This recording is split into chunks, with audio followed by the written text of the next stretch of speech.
নমস্কাৰ, এই মুহূৰ্তত আহি পৰিছে সন্ধিয়াৰ কেইবাটাও গুৰুত্বপূৰ্ণ খবৰ। আজি 4 নৱেম্বৰ।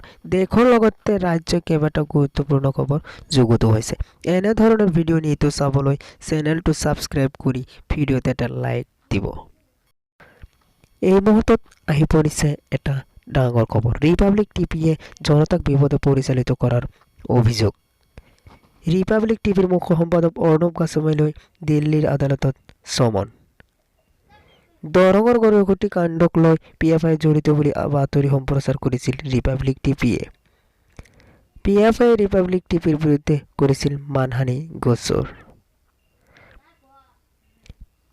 PFI ৰিপাব্লিক টিভিৰ বিৰুদ্ধে কাষ চাপিছিল আদালতত। ৰিপাব্লিক টিভিয়ে জনতাক বিপদে পৰিচালিত কৰাৰ অভিযোগ। ৰিপাব্লিক টিভিৰ মুখ্য সম্পাদক অৰ্ণৱ গোস্বামীলৈ দিল্লীৰ আদালতৰ চমন। ৰিপাব্লিক টিভিয়ে জনতাক বিপদে পৰিচালিত কৰিছে। আন এটা গুৰুত্বপূৰ্ণ খবৰ, নিৰ্বাচনী জয়লাভ কৰাৰ পিছতে ডক্টৰ হিমন্ত বিশ্ব শৰ্মাৰ এক ঘোষণা, বাগবজানীত মাটিৰ ছাৰ্ভে চলিব। চহৰ অঞ্চলত মাটিৰ ছাৰ্ভে কৰিব হিমন্ত বিশ্ব শৰ্মাৰ চৰকাৰে। মাতাব্বৰী দখলত আছে চহৰ অঞ্চলৰ শ শ বিঘা মাটি। মাতাব্বৰী ব্যৱস্থা শেষ কৰিব চৰকাৰে।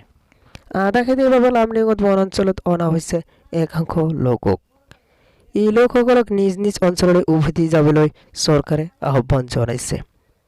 মাটি বাৰীক লৈ চলি থকা মহাজনী ব্যৱস্থা শেষ কৰিব চৰকাৰে।